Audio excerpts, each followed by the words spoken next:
స్వాగతం MR YouTube తెలుగుకి. ఇక్కడ మీరు చూస్తారు ఆసక్తికరమైన కథలు, మోటివేషన్ వీడియోలు మరియు ఎంటర్టైనింగ్ కంటెంట్. మనలో చాలా మంది ఒక మాట చెబుతుంటారు, దేవుడు ఉన్నాడు, ఆయన చూస్తాడని. కానీ ఒక ప్రశ్న, దేవుడు నిజంగా మన ముందుకు వచ్చి నిలబడి కాపాడతాడా, లేక మనం గుర్తించలేని రూపంలో వస్తాడా? ఈ రోజు వినబోయే కథ విశ్వాసం గురించి మాత్రమే కాదు, వివేకం గురించి కూడా. అనగనగా ఒక విశాలమైన నదిగట్టున ఒక అందమైన ఊరు ఉండేది. ఆ ఊరిలో ప్రజలంతా కలిసికట్టుగా జీవించేవారు.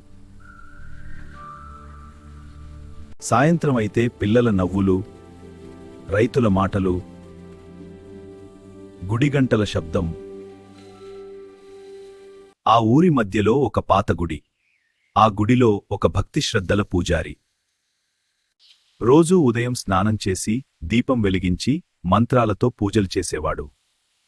దేవుడే రక్షకుడు, ఇదే అతని నమ్మకం.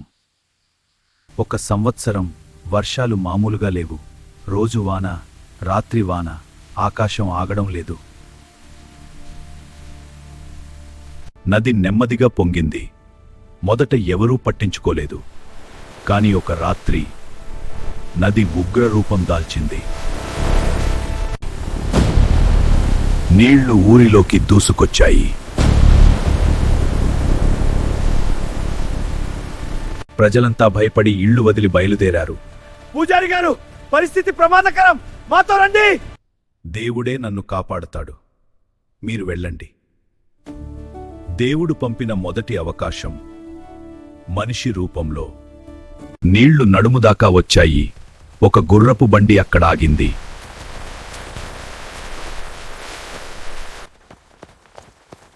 స్వామి, ఇంకా ఆలస్యం వద్దు. నన్ను దేవుడే కాపాడుతాడు.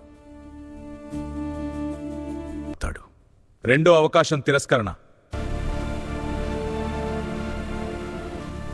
ఇక్కడ ఉండటం అంటే ప్రాణాలతో ఆడుకోవడమే. మీరు వెళ్ళండి, దేవుడే చూస్తాడు. మూడో అవకాశం కూడా వదిలేశాడు.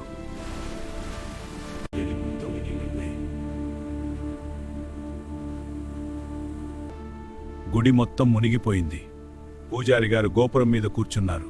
దేవుడా, నేను నీకు ఏమి తక్కువ చేశాను? నన్ను ఎందుకు కాపాడలేదు?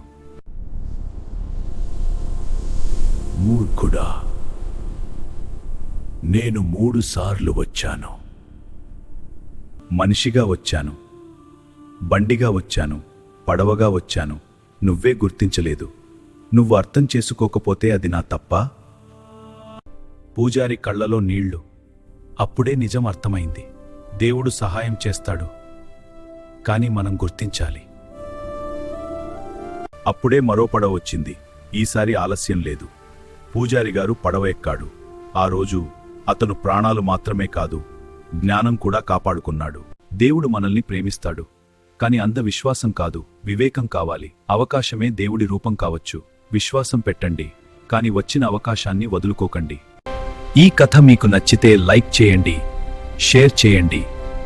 మరిన్ని ప్రేరణాత్మక కథల కోసం సబ్స్క్రైబ్ చేయండి.